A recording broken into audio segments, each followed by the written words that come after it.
What's it like being 81? It's pretty much like being any other age, actually. I don't feel any different. That's amazing. What you mentioned your stroke earlier. That was 6 years ago.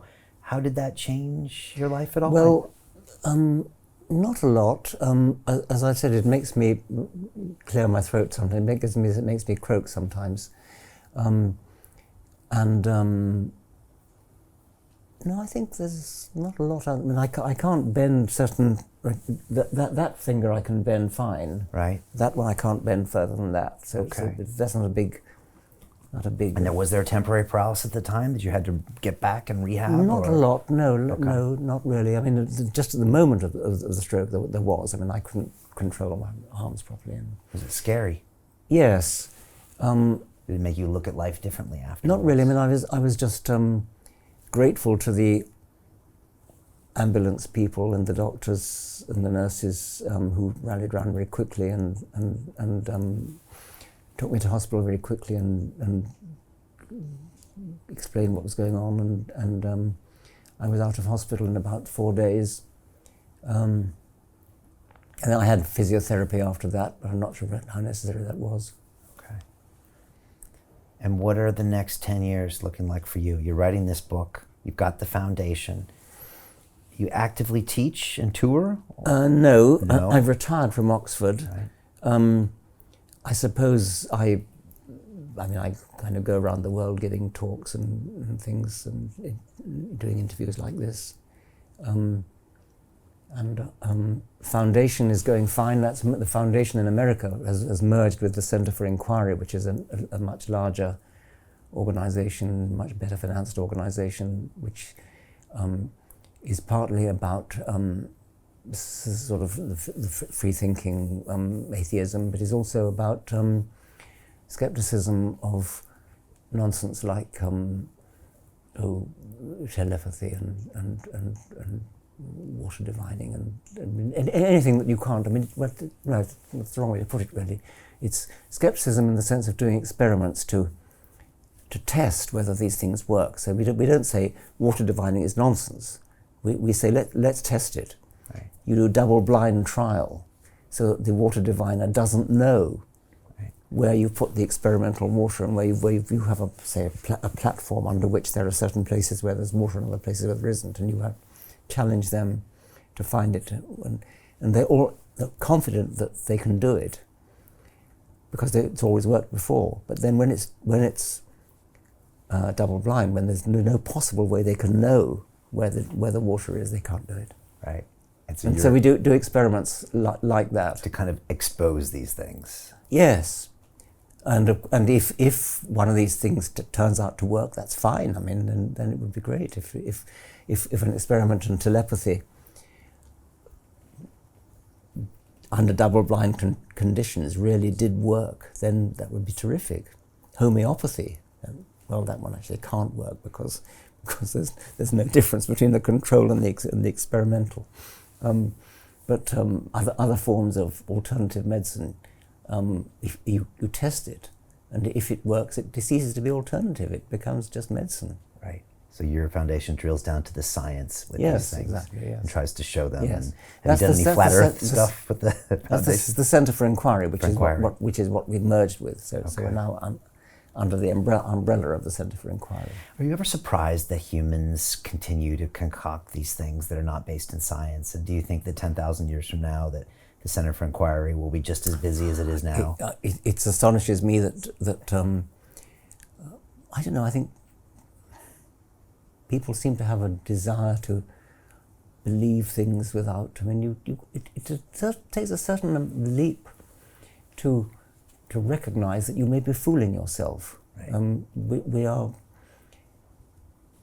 There's such a lot of random things going on in the world, and I mean, I know it from taking pills that I suffer from restless leg syndrome, which is an annoying complaint, and all sorts of things sometimes seem to work, and it's because, rather like we were talking about earlier before we started the interview, pigeons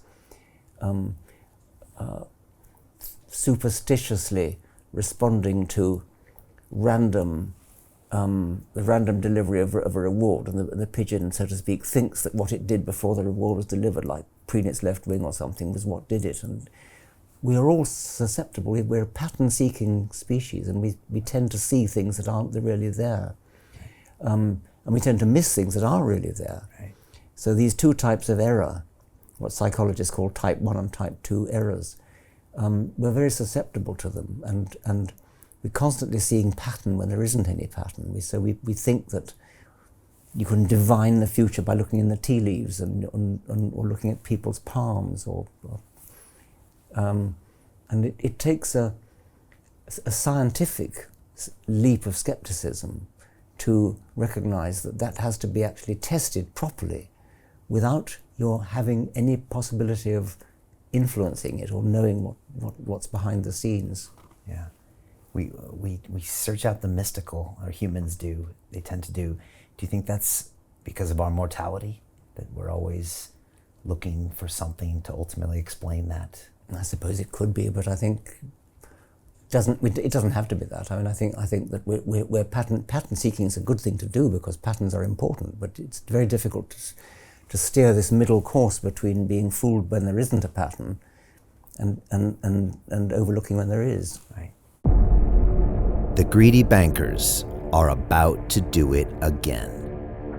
In 2008, they crashed our financial system and nearly bankrupted the entire global economy. Then they received trillions of dollars in government bailouts. And after, they demanded fat bonuses paid for by you, the taxpayer. It turns out the banks haven't just been screwing the American taxpayers, they're also screwing over their investors. Turns out the banking industry is the worst place you could put your money, despite enormous taxpayer bailouts. Now the bankers are back to take away your financial freedom. They lie and tell you that cryptocurrency isn't safe. They try to make it illegal for you to choose how to invest your hard-earned money. They lie and say cryptocurrency is used by money launderers and criminals. But look at the record. It's the banks themselves that launder hundreds of billions of dollars every year to the biggest criminal operations in the world. Leaked documents have revealed how some UK banks have helped criminals, money launderers and Russians under sanctions. American authorities discovered that the Sinaloa cartel moved $881 million through HSBC accounts as bank officials turned a blind eye to the illegality. The bankers lie and say cryptocurrency is not a real investment. Meanwhile, the smartest CEOs in the world are buying billions and billions of it. The truth is that banks lie about cryptocurrency because it makes them scared.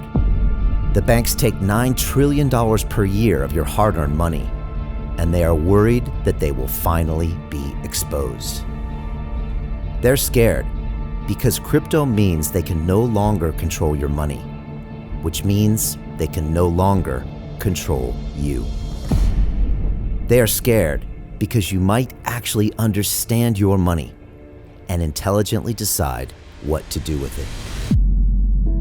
Now is the time for us to come together, fight back, and take control. It's time to educate ourselves, our families, and our communities. Because financial education means financial freedom. We know that cryptocurrencies will help us build the new decentralized financial system of the future. A banking system that is of the people, by the people, and for the people. A banking system where access to finance is a fundamental human right. A banking system that is free and fair and welcomes all humans on this earth. The DeFi revolution is happening. We, the people, can no longer be fooled. We choose to take control of our finances. We choose to take control of our freedom. We choose to take control of our future. Join us, and let's take back our financial freedom forever.